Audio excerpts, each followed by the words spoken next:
Monday, March 21st, Recording in 2022. progress. This is the Senate Education, Finance and Policy Committee. Will now come to order, and we do have a quorum. We have five bills today. First one up is Senator Duckworth, 2952. We heard this previously, but they have some magical agreement, I hear. And Senator Duckworth, you have an amendment? Yes, We sir. have I Senator do, Mr. Rieger? Chair. X yourself out. I think we're good. Newman? Check. 1, 2. Okay, we're back on. My God. So, okay, you have an amendment. Now, this won't be an author's amendment, but you do have an amendment for this, and I guess we'll take care of that, right? I do, Mr. Chair. A3 Go ahead. amendment. Do I move the amendment or you just want me to dive right in? You can move it, yeah. I move the A3 amendment, please. Okay, Senator Duckworth moves Amendment A3 to Senate File 2952. You want to share what this does? Because this is kind of the heart of the fix here. Yes, sir, Mr. Chair, and thank you very much for the opportunity. As you mentioned, this bill was previously heard by committee on February 16th and laid over, and subsequently an agreement has been reached to meet the concerns of most stakeholders. And I'd like to turn it over to Mr. Schaefer to talk about the agreement and how it impacts the bill, Mr. Chair. Okay, Mr. Shaver, welcome to the committee. Please state your name, who you're with for the record. You may begin. Thank you. Members of the committee, good afternoon. My name is Matt Shaver. I'm the policy director at Ed Allies. And I want to thank you for the opportunity to have another conversation about this bill. So when we had our hearing on February 16th of this year, one of the directives I think kind of across the board that I took away from that conversation was this isn't a fully cooked definition, particularly of what we mean when we say the teacher shortage, and go out there and talk to folks who have concerns or different ideas and try and see if we can hammer out a more comprehensive definition of what we mean when we say teacher shortages. Because there's absolutely a teacher shortage in this state and in many places around the country. Not having a definition in statute makes it difficult, I think, from an advocate's perspective. I have to imagine from a policymaker's perspective to do something about those shortages and to know whether or not we are having success in closing or mitigating some of those shortages. So in the month between February 16th and when we had a hearing in the House Policy Committee with this amended language, I worked closely with my counterpart from Education Minnesota, Ms. Caitlin Snyder, to work on some compromise language. And what we came up with, I think, is an example of what compromise in policy should look like. It's not my perfect ideal definition of what a teacher shortage would look like in the state. And I think I'd feel comfortable speaking for Ms. Snyder that it's not the same for her either. But this is, we're going from no definition and an incoherent way of thinking about this problem from a statewide level to something that puts us closer in line with federal guidelines, where we should be looking at out-of-field permissions, emergency certifications, and unfilled positions. And that's what we believe that we have here on 1.3 through 1.5. And I think I'll leave it at there for the moment. And if there are questions from members, happy to talk through any of the components here. Yeah. Thank you. Members, questions for Mr. Shaver. So I'm just looking at a quick one second here.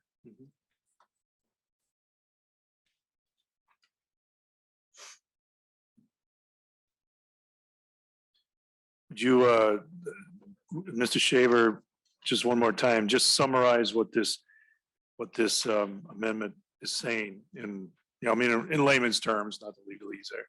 That's the only way I know how to talk, Chair Chamberlain. Chair Chamberlain, thank you for the question. So initially when we came here in February, the idea was we were going to base, to base shortage areas entirely on the number of unfilled positions a school district experiences unable to fill with a licensed teacher. So that could be anyone from a tier 1 through a tier 4, et cetera. And so this amended version keeps that part of saying our teacher shortages would be some combination of the number of unfilled positions in a district or in our state as reported by November 1st, in line with the every other year supply and demand report that Pelsby puts out, in addition to the number of out-of-field permissions provided. So out-of-field permissions, those are licensed educators who are working in some other field. So for example, I had an elementary ed license. There was a year where I used an out-of-field permission to be a middle school science and social studies teacher. That was a factor of my school literally not being able to find anybody else who could do that work, and my ability to meet the qualifications to hold that out-of-field permission. And then the last piece is would be measuring folks with tier 1 licenses who have a board approved preparation program. And so that gets at this idea that there are some teachers who work in our schools using a tier 1 license, largely due to that there not being a preparation program for their subject. So for example, you can be, at some schools, they provide Hmong as a language that you can learn as an elective. We don't have a teacher preparation program in our state that explicit or specifically certifies folks to become a Hmong language teacher. So they have a limited number of options for how they can be in the classroom versus somebody who is holding an elementary education tier 1 license. There are a number of preparation programs that they could go through to be able to move up those tiers or to be able to enter the field at a different tier level. Mr. Chair, if I may. Senator Duckworth. Thank you. So you did a great job. If you recall, in February, we uncovered the issue that there are teachers out there that are being counted as shortages when in reality, there's somebody that's licensed in the classroom teaching. What this bill as amended would seek to do is give us a more accurate picture of true actual classroom vacancies where there's not a licensed teacher. However, given the amendment, it doesn't give us as accurate of a picture as that original bill back in February did. So this is a good middle ground. It gives us a little bit more accurate idea of the true teacher shortage issue that's out there. However, not to the extent that it did back in February. Okay, so what Pelsby is going to report the number every even numbered year, the number of out-of-field permissions issued and the number of tier 1 issued that are in the classrooms. So it won't be if there's 100, what they used to say is 100 shortages, 100 empty classrooms will now show 50 of out of field permissions and maybe 50 tier 1s. So it won't be blank. It won't be 100 vacant classrooms. It will show that there is somebody in that classroom at that different level. Okay, thank you. Members, any questions or on this amendment? Senator Uyghur. Thank you, Mr. Chair. Support the amendment, but overall, is the intent for this to go to the floor? There is a fiscal note as well. Wondering what is the next step? So one can be extremely frustrated with the process of these fiscal notes. Every time they are asked to pick up a pencil and mark a piece of paper or throw something in the trash is 135,000. That's very well done on their part. It's frustrating and it's uncalled for. Nonetheless, it is on the document. So this is going to go to finance. Okay, and Mr. Chair, that's great. The discussion with Ed Minnesota, I believe it's a continued work in process. There's, as everything is here. And I hope those discussions continue as well as with Pelsby. And that would be the expectation and would support that motion. Thank you, Senator Uyghur. I mean, in reality, 135,000 is like an FTE, right? I mean, loosely. You think about maybe 100K for a base level position and comp somewhere in that range. Anyway, that aside, so we're gonna have a voice vote then on A2 amendment, A3 amendment. Swedensky, Senator Swedensky, what could possibly be on your mind? Thank you, Mr. Chair. I got 3 questions, or I guess maybe just one. Sorry. Why is social studies, English, and Phi Ed, for instance, not on this list? Let you handle that one. Senator Duckworth, I'm going to let Mr. Shaver speak to that, Mr. Chair. Mr. Shaver.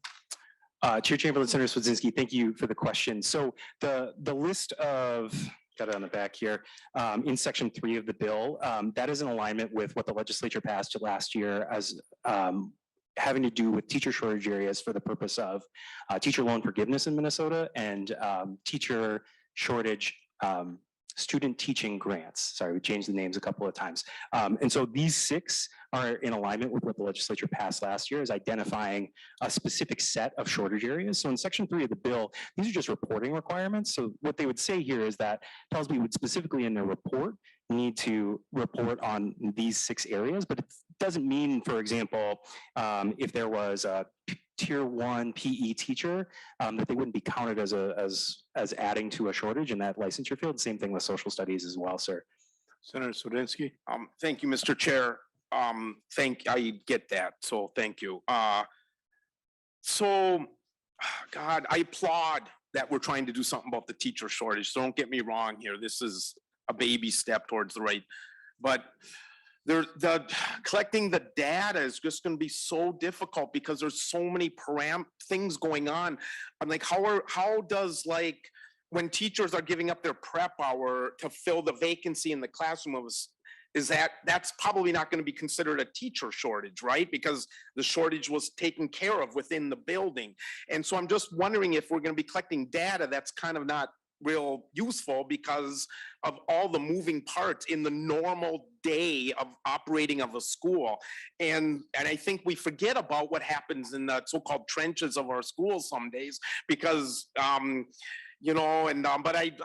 so I just wanted to say that, I think we're in for a pretty big shock in about 4 years from now when so many juniors and seniors in our schools had hoped to become classroom teachers someday, and they just, after seeing what they've seen the last couple of years, are going to go, that's not for me. I don't want to go through what my 7th or 8th or 10th grade teacher just had to go through. So we've got a lot of work to do. So I applaud bringing this to our attention. Would just interject that if you're just subbing for a day, this doesn't count. I mean, if you got a teacher in a classroom that was normally not there for a long period of time, that's what we're talking about. We're not talking about daily substitutions or filling emergency shortages. These are long-term, but there's a teacher in a classroom. That's all they're trying to get at. There's a teacher in a classroom that's been there for more than just a substitute teacher period, short call. The teacher in the classroom should be counted. And then this compromise says, okay, if it's out of field permission or a tier 1, they can count that so they know what it is. As far as teacher shortages, I'm going to give myself a pat on the back here because 4 years ago I was at the pulpit trying to get people to listen to the demographic situation of labor shortages all across the entire everything. Police, teachers, plumbers, carpenters, accountants, they're short everywhere. So be empathetic. I'm going to be, years ago, doing the research on this in 2017, the state demographer is out there saying labor shortages are on the way. They're on the way. They've been saying it for 10 years because you know what? People could do the math. When does someone turn 65? Count on your fingers. I mean, you know when somebody's turning 65. So we've known this is going to happen. There's several reasons for it we don't need to get into, but the shortages are across the board for every profession, almost without exclusion. And there's going to be something all of us in every walk of life going to have to learn to deal with. So I'm empathetic to everybody and everybody here that has to try to figure that out. So they're trying to get at solving a problem in a smart way. It doesn't solve everything.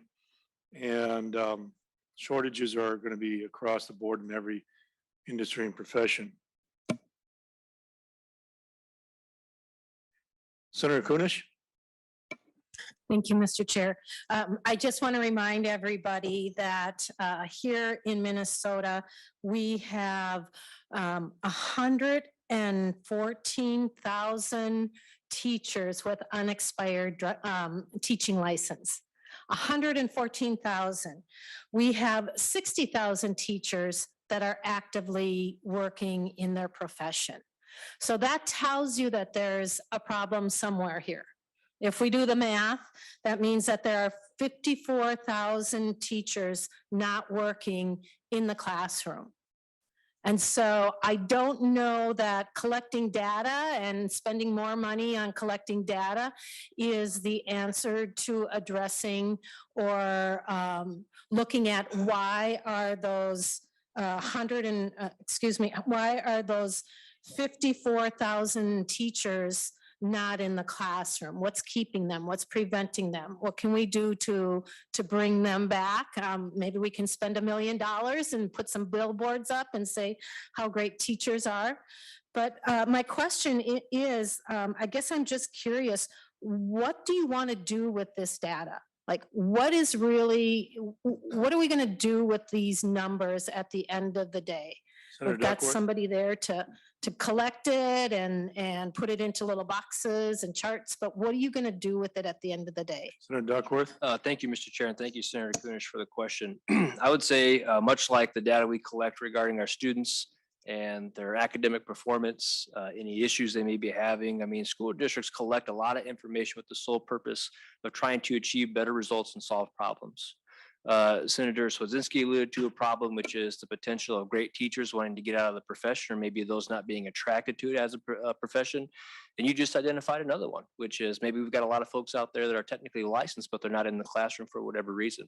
What this data allows us to do is look across the board, across subject matters, across grade levels, across the state geographically, and find out where we have true shortages so that we can begin to work with school districts and address them, so that we're working to get good teachers in the classroom, keep them there, and make sure that our kids have the best possible experience they can when it comes to their academics. That's what we're going to do with the data. Senator Kunish.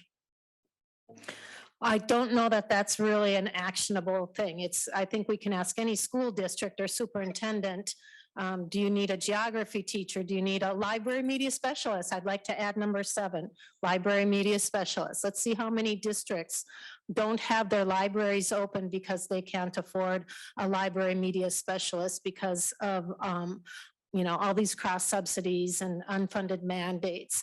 And so I really don't know that collecting that data at this level and spending that kind of money on it is really going to bring you the kind of information or the results you're looking for. Thank you. Mr. Chair, if I may. Senator Duckworth. And I appreciate that. What this will allow us to do is have a much more accurate read and depiction on true shortages. And if we don't know right now what this data already means, it's already being collected. This is just a means of taking what's being collected and recategorizing it, reorganizing it, looking at it a little bit differently as well.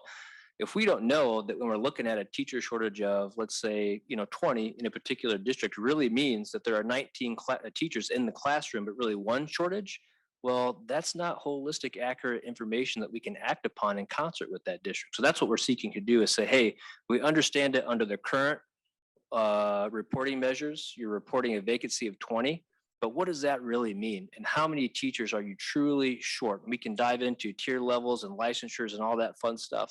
But the more accurate the data we have, the better we can solve the issues that we're experiencing throughout our schools and throughout the state. One follow-up, please. Okay, we're going to wrap this up. Okay. Go ahead, Senator Kunish. When you say we, who is we? We're going to do this. Who's going to do it? Mr. Chair? Senator Duckworth. So if Pellsbury's collected the information and is sharing that report statewide, it's going to be a lot of our school districts that are going to be using that information in combination with them to identify shortage areas. And then we as a legislature can look at, are there things that we need to be doing or considering to address kind of what you alluded to earlier, which is one of the issues as to why licensed teachers might not be in the classroom. If we can collect data on that, and then we can figure out ways that we as a legislature can positively impact that, well, I think that's worthwhile. Thank you. Thank you. So members, all in favor of the A3 amendment, say aye. Aye. Opposed? All right. We got that. Final comments, Senator Duckworth, on your, we gotta take your bill out of here. Senator Duckworth? Quite done. Okay, Senate File 2952 as amended, the recommended pass and sent on to finance. All in favor, say aye. Aye. Opposed? All right. Thank you, Senator Duckworth. Thank you.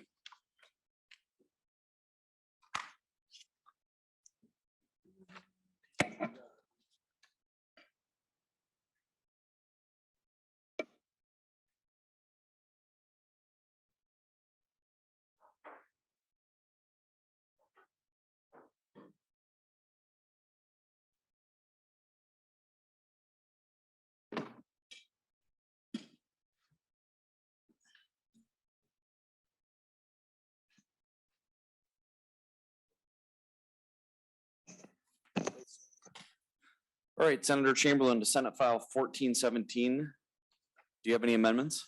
No, not on this one, no. All right, to the bill?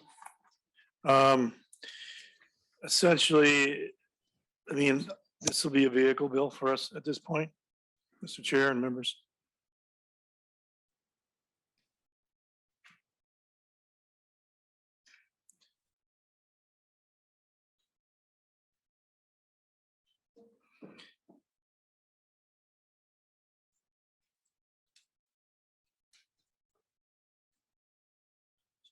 Go ahead and proceed, Senator Chamberlain.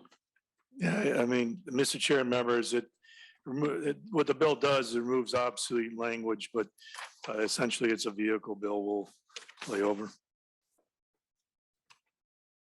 All right, pretty simple. Any questions on that from members? Seeing none. Senator Uyghur. Mr. Chair, Senator Chamberlain said it was a vehicle bill. Senator Newman, does this need to go to transportation? Don't answer that. That's just, It does not need to go to transportation. This one is going to the floor. So Senator Chamberlain moves that Senate File 1417 do here pass the committee and be sent to general orders. All those in favor say aye. All those Aye. opposed, the motion does prevail. Next up, Senate File 1416. And this one does, 4116. yes, And this one does appear to have an amendment, Senator. yes. This, Mr. Chair and members, this amendment just kind of rearranges in the bill where that section, just rearranges the sections. The numbers are the same, it just changes the location. That's it. I want to make it look good. It's a forecast adjustment bill. And we need this because of forecasts are forecasts and these are actual numbers. So that's what this is doing. This amendment simply rearranges the sections on page 10. Anything else to the bill? Any Nope. questions from members? That was easy. This one does not go to transportation, it goes to finance. So with that, Senator Chamberlain moves we got to adopt the amendment first. I guess that would help. Senator Chamberlain moves that the A1 amendment to Senate File 4116 be adopted. All those in favor say aye. Aye. All those opposed, the motion does prevail. 4116 is amended. Was there anything else, Senator Chamberlain? Nope. To the previous motion of moving Senate File 4116 as amended to the Senate Finance Committee. All those in favor say aye. Aye. All those opposed, the motion does prevail and Senate File 4116 as amended is sent to Finance. Then next up is myself with Senate File 3734.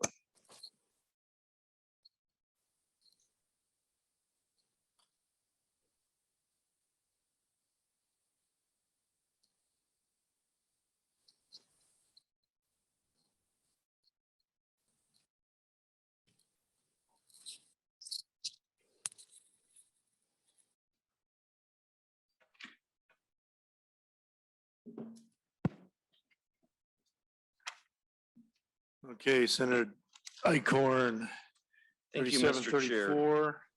And you have an author's amendment, I believe, I do. A1. That's correct. All right, members, all in favor of the author's amendment? Say aye.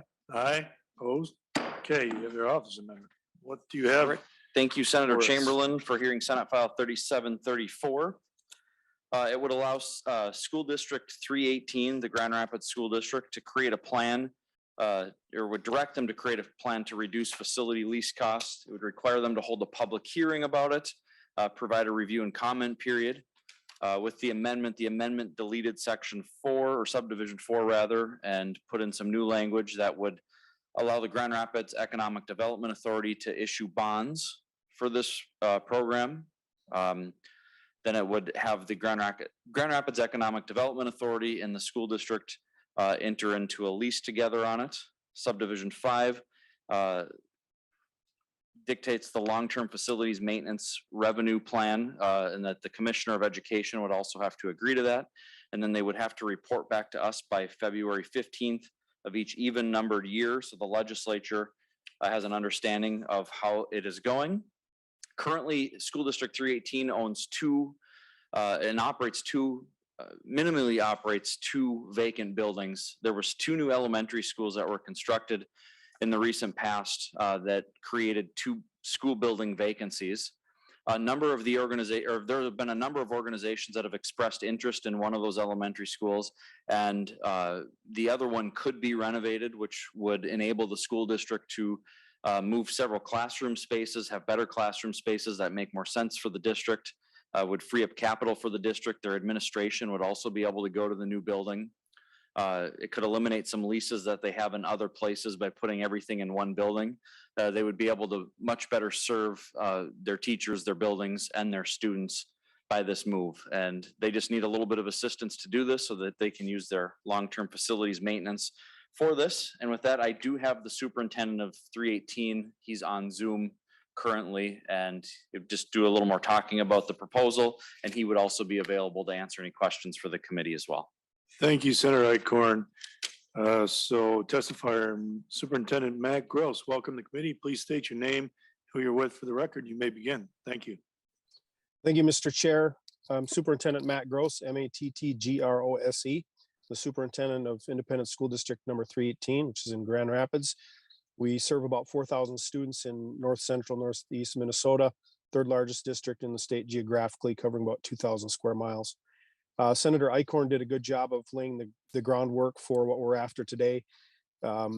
We ultimately were looking for some funding flexibility so that we can eliminate some surplus space in our district, reduce operation and maintenance costs, and return some space in our school district to development by consolidating programming into a school that was vacated as part of our long-term planning, specifically Southwest Elementary. Our area learning center would be relocated there. That serves students from currently 11 school districts in the area. So it serves a broad category of students. We'd be able to relocate offices, as Senator Eichorn said. Community education would be a part of this. We'd relocate special ed and student services there, and we'd have some space for training and staff development as well. And in addition, place for regional collaboration that we do a lot of with our neighboring school districts. The big part of this that gets us jammed up is that we're talking about changing the purpose of a building, and that's not a funding stream that school districts really have a great deal of flexibility with. We can renovate as classroom and turn it into a classroom, or we can upgrade a classroom with long-term facilities maintenance. But being able to change the purpose of the facility or the purpose of the space is not something we have a lot of flexibility with. We can use operating capital, which we don't really receive enough of, and we can use general operations revenue, but that's what we pay for teachers and programming with. And our school district will have cut $6 million from its budget over the last 3 years. So educational revenue is in short supply. We're looking at help in 2 areas. One is working with our local economic development authority. They'll take ownership of the building. They'd seek bonding dollars. That's an important part of this. And then second, as Senator Eichorn said, the ability to allow the district to use lease levy to pay lease costs for the facility, which will ultimately turn ownership back to the school district and reduce leases out there for our community long term. So there's benefits for our students, there's benefit for our community. They're expecting us to reuse this building to the degree we can. Our school board's in support and has passed a resolution in support of this, and it will ultimately result in decreased costs for the school district and the taxpayer. Thank you, Mr. Gross. And Mr. Chair, Yes. I misspoke earlier, and the individual working with the school district on this brought it to my attention. I said long-term lease levy. In the amendment we added actually says capital lease levy, not long-term lease levy. So I misspoke on that. So what you have is the district has some space and they want to enter a deal with the local economic development organization. And that is secured by, they'll issue the bonds, secured by the school capital lease levy. And then some stipulations here for hearings and public oversight and oversight from the district, from the commissioner. All right. Is it a win-win-win all around? I would like to think so, Mr. Chair. Provides my school district specifically in Grand Rapids some extra flexibility and I know we like to do that wherever we can. So I think it's a win-win. So two things. One, this has been done before, I understand, correct? I believe we did something similar. I can't remember the year, but something in this realm for Duluth. It was a little bit different than this, but there were some similarities. Okay, thank you. There is a fiscal note that we don't, apparently there's going to be a fiscal note for this. We don't have that yet. Did Ms. Hoffer, did you want to address it at all? I'm guessing it's going to be $135,000. Yeah. Everything. Welcome, Ms. Hoffer. Thank you, Mr. Chair and committee members. My name is Jenna Hofer. I'm the fiscal analyst for the committee. The chair is correct. There is a fiscal note in progress on this bill.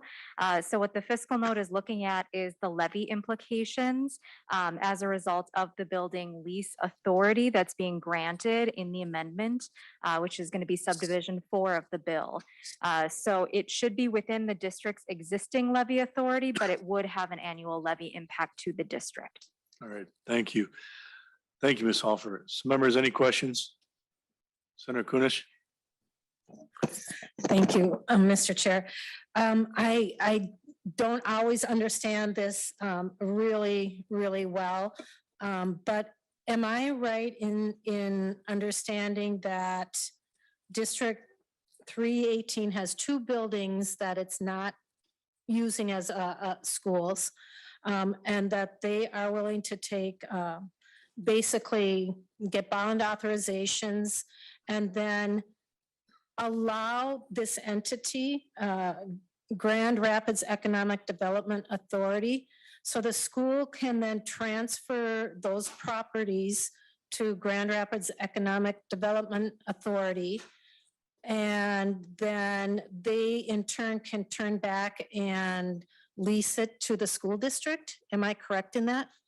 Senator- Partially. So thank you, Mr. Chair, Senator Kunish, and I'll have Superintendent Gross chime in if I miss something, but partially. So one of the buildings they would aim to sell, there have been several entities that have expressed interest. These buildings were previously elementary school buildings.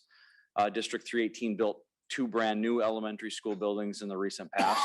And so they have this extra property that they're continuing to maintain that they obviously don't want to just demolish. They want to make sure there's a good home for them. One of those buildings could be used for another purpose. I believe they have a couple folks interested in it. The other building, they would be able to vacate their current admin building, move into this other building, and then sell the admin building as well. So it would free up additional dollars for the school, create some synergies by offloading some buildings the district no longer needs. In order for them to be able to use their, make sure I get the right term, their capital lease levy. That is why the Grand Rapids Economic Development Authority would have to be involved at all. Otherwise they wouldn't, my understanding is they wouldn't be able to use their capital lease levy unless that situation works. So the Grand Rapids Economic Development Agency is it's not a nonprofit, it's a government unit. It's part of the city of Grand Rapids. So it's not some unknown entity that's just going to be doing this and putting the school in a tough spot. Hopefully that kind of explains a little bit. If I didn't get it right, I hope Superintendent Gross can chime in there and add to it if needed. Mr. Gross, can you summarize that briefly, please? Yeah, thank you, Mr. Chair and members of the committee. Senator Eichorn, I think, hit the high points. The challenge and what we've been working on is avoiding the precedent that some folks were worried about, which was a direct bonding or direct request to a school district. We know that that's concerning to some folks. And so we're working with our local governmental agency, the EDA in this case, to have ownership of the building, hopefully receive some bonding dollars. But specifically to this bill, to be able to broaden the use of our capital lease levy beyond educational space and lease all of it back from the EDA that we need to. So we're trying to work within the bounds of the funding mechanisms that we have. LTFM, we tried to pursue that like Duluth, exactly like Duluth, and there were some concerns there. Senator Eichorn is right. This is a little bit of a shift of that in response to some of the concerns that were raised by legislators around precedent setting. Thank you. Thank you. So Senator Uyghur. Thank you, Mr. Chair. The fiscal note reference, it's in progress. So that was my first question. Is the, And I am muted. you're supposed to be muted there. Okay. Now mute yourself again there. F1. And then you're good to then flip on your mic. Thank you, Mr. Chair. Help out our senator here. I believe that we should, okay, here we are. I told you never to touch your buttons on your computer. Don't touch that PC. Thank you, Judy.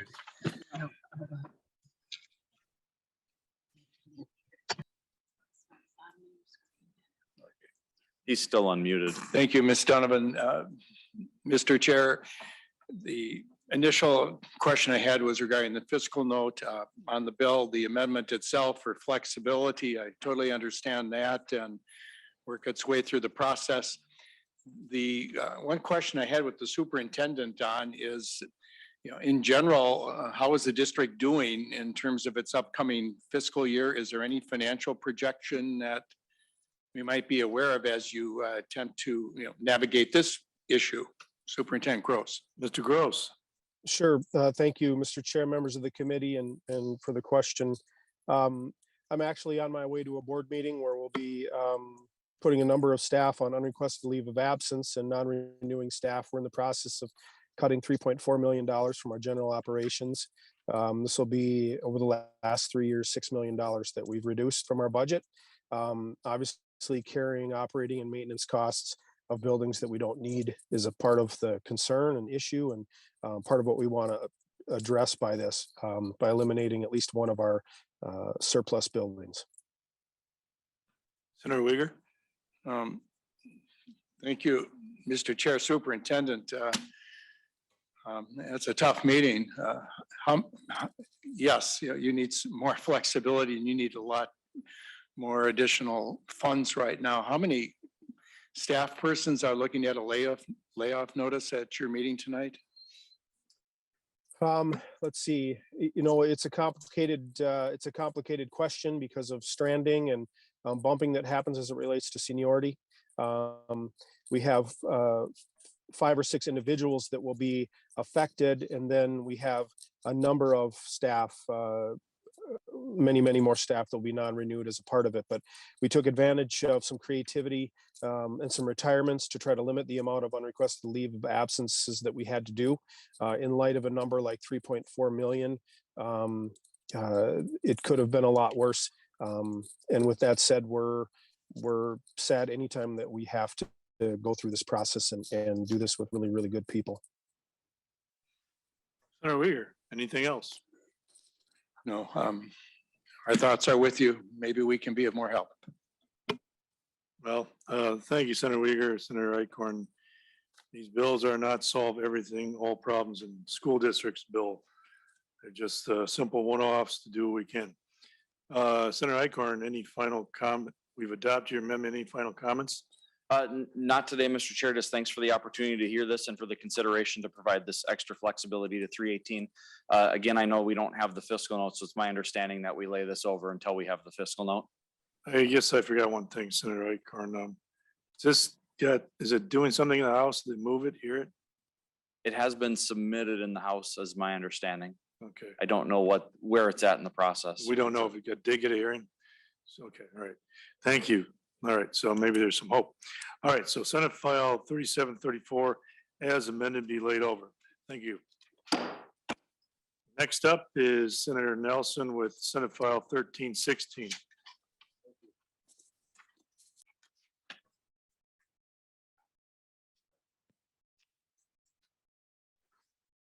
Senator Nelson, welcome to committee. You have an author's amendment.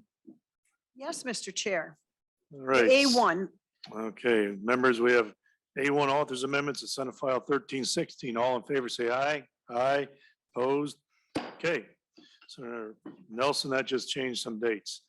So what do you have today, Senator Nelson? Thank you, Mr. Chair. It's good to be in front of the Education Committee. See lots of familiar faces and new ones. Well, this is the civics test reporting requirement.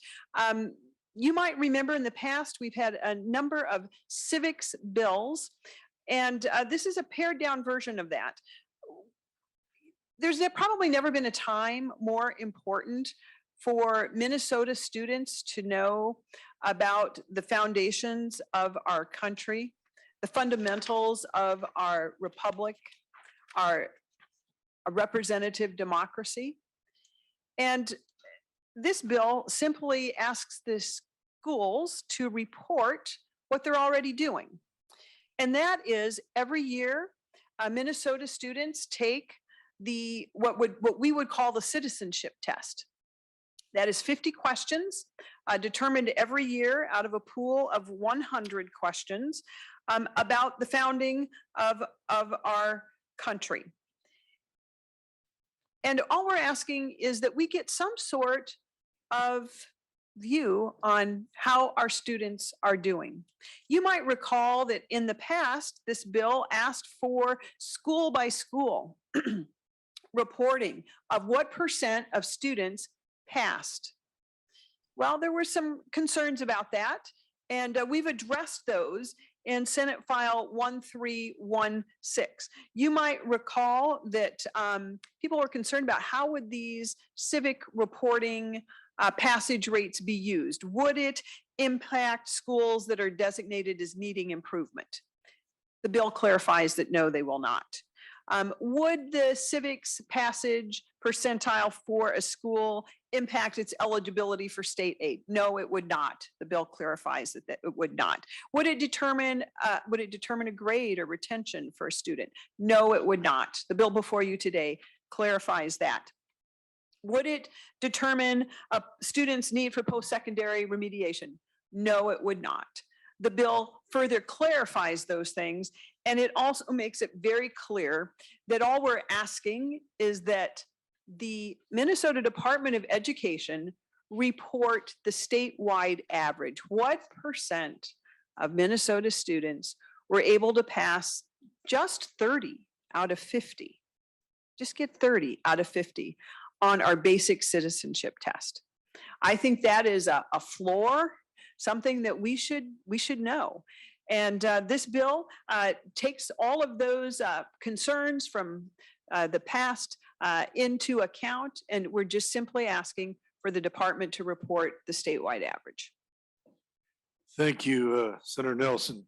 So just report, it's not going to impact graduation or aid or anything else, just making sure that they get the data and report it.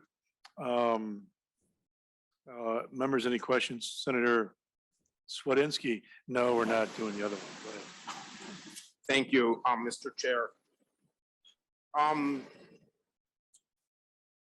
So I believe that we're testing, I do have a couple of questions, but so I think we're testing our kids to death. I really, truly believe that. There's too much testing of our children going on. And, but this is one test I do believe in, and that we should be giving them. Because if we expect our naturalized citizens to take this test, we should certainly have that same expectation on our native born population. And I think it's a nice message to send to the recent immigrants that go through the naturalization process, that we give this test to our children too, and we expect the same test results out of them. So I do concur, and I do appreciate your opening remarks when you said, Senator Nelson, that this is important content. But now you know where I'm going to go with this. What class are we giving this test in? What, I don't know what, I mean, nowhere in the bill does it say what the class is. Senator Nelson? Thank you, Mr. Chair. I do want to reiterate, this bill does not mandate that the test be given. It is currently a requirement that the test be given. I believe there is flexibility in where that test might be chosen. It could be a government class, there could be various, but it's current law. I just want to be clear. It's current law that this test be given. I'm just asking that those statewide averages be reported. That is all this does. It is not a new test. It's not mandating the test. It's just asking for a report of the statewide average of the number of students, what % of students passed 30 out of 50 questions.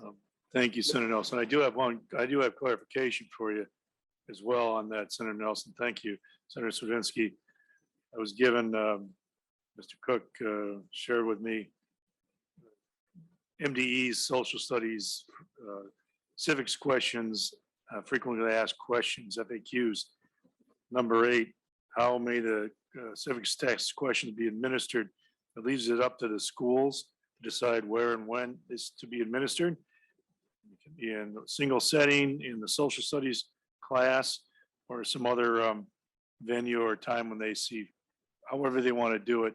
But it's up to the schools to decide how and when they administer the test. And as Senator Nelson said, it's already part of statute. I don't know how many years, but it's been in statute for a while. Senator Swedensky. Thank you. Yeah, and I get that. I'm just like trying to envision a senior in high school in their psych class or their sociology class that they signed up an elective, and all of a sudden it's May 3rd or whatever, and it's the day that we're giving the test. So we just stop our curriculum in psych or social to administer this test. It doesn't make any intellectual sense to all of a sudden administer the civics test in a non-civics class. And so I'm just perplexed. I'm continually perplexed that we do not require a civics class to graduate from high school, which should just be the logical place. And on the last day of that class, and I appreciate that we did put it in the statute, the word encouraged a couple of years ago, but I just don't understand how we can look at kids and say, I know you never had a civics class, but here's this test we're going to administer to you in your psych class your senior year. And just to make sure between K-12 we touch these subjects. Oh, I have to interrupt. We do have 2 testifiers. Oh, We're going to, sorry about that, Senator Swedensky. no, I apologize. So is that okay? We go to them, Senator Nelson? Yes, yes, Mr. But Chair. I'm done with my soliloquy. Good. Thank you. And Senator Coleman's happy. Yes, Mr. Chair, I do have a testifier. Thank you, Senator Nelson. First, I have 2 testifiers. First is Mr. Shaver and then Justice Anderson. So I'll take them in order. Mr. Shaver, you want to come back up? Please announce your name and who you're with for the record. You may begin. Thank you. Yep, Chair, Chamberlain, members of the committee, I will be brief so we can get to somebody impressive like Justice Anderson to speak on the bill. Good afternoon again. My name is Matt Shaver, Policy Director at Ed Allies. I'm here to testify in support of Senate File 1316. Thank you to Senator Nelson for your leadership on the bill. We're supportive of the data and transparency the bill would provide to advocates and decision makers in Minnesota. It's critical to have answers to basic questions about the policy requirements we have for our schools and students. In this case, how many students are taking the civics test and meeting the minimum bar of 30 correct responses? That seems as though that the least we could do is have an answer, a statewide answer to that question. So we are supportive of the changes that are proposed here. And so I want to thank you all for your time today and thank you all for your public service. Thank you, Mr. Shaver. Next up is Justice Anderson on Zoom. You may Can you state hear your me? name and who you're with for the record. You may begin, Justice Anderson. Retired Thank you. Justice Paul Anderson. Can you hear me? We can hear you. Okay, I'm here for basically to support the bill and Senator Nelson in this effort. This is not a perfect bill, but one of the things you got to make sure is you don't let pursuit of the perfect get in the way of getting something done. And I agree that we need something like this to put our finger on the pulse of where our young people are on civics. I could tell you my impression is that they're not where they should be. I am agreeing with Senator Nelson that this is a time that maybe where our American democracy, the rule of law and civil society is under as much threat as I've seen it in my 78 years. And I'm going to cite Dietrich Bonhoeffer, who was executed by the Nazis, who said that ignorance and stupidity is a greater threat to the common good or the commonweal than malevolence. And so this will help us get a handle on where some of that ignorance and stupidity is, the degree of it, and help us deal with it. I'm going to finish by saying, you know, you folks have the wonderful privilege in working in one of the best civic lessons we have in the state of Minnesota, and that's the state capitol. And next time you walk up the steps of the Capitol, look up and see that statue of Nike with a wreath about to anoint the victor. And the victor is the sovereign people. They're the ones who are the victorious. And we look to the virtues above them, wisdom, courage, bounty, truth, integrity, and prudence. And that's what our founders thought should be as part of our people. And so I'll finish up and say this bill is necessary to get our finger on the pulse so we can do what Thomas Jefferson said we should do as a democracy. He said he knew of no greater depository of the will of a democracy than the people themselves. And if we don't trust them with it, we don't take it away from them, we educate them. And this is going to help us get a better handle on how we fulfill that mandate and make sure our young people are getting properly educated on the most important part of our society, which is our civil democracy. Thank you. Thank you, Justice Anderson. Members, any questions? Senator Kunish? Thank you, Mr. Chair. I'll ask this question again too. What will we do with this information? Let's say that we're at 30% of the kids know, all the different branches of the government or voting rights or something like that. What happens if only 30% pass this test? What do we do then? Would we now maybe go towards creating these civics classes and ensuring that the kids are getting that information throughout the school year or through their career as a teacher or as a student? What will we do with that data and that information, would you think? Senator Nelson? Oh, thank you, Mr. Chair and Senator Kunish. Well, I think that is in the eye of the beholder. The point is that we have stipulated the things that cannot be done with that information. But one does not know what information will lead to. It could be if we had most of our students not passing 30 out of 50 questions on the basic citizenship test. It might be that the government teacher might want to include I mean, any test is just a snapshot in time, right? A test is a snapshot in time about that particular student or this cohort of students and what they know about subject X. Now, what you do with that information is, I think it could help guide instruction in the future. It could be a time to celebrate.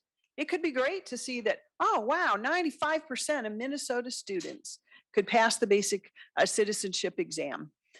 That's great. And we would reward that. I mean, I think that's a good thing. So I think knowledge is powerful. You don't always know exactly how it's going to be used, but we did in this case make sure that the ways that could be disadvantageous are not allowed.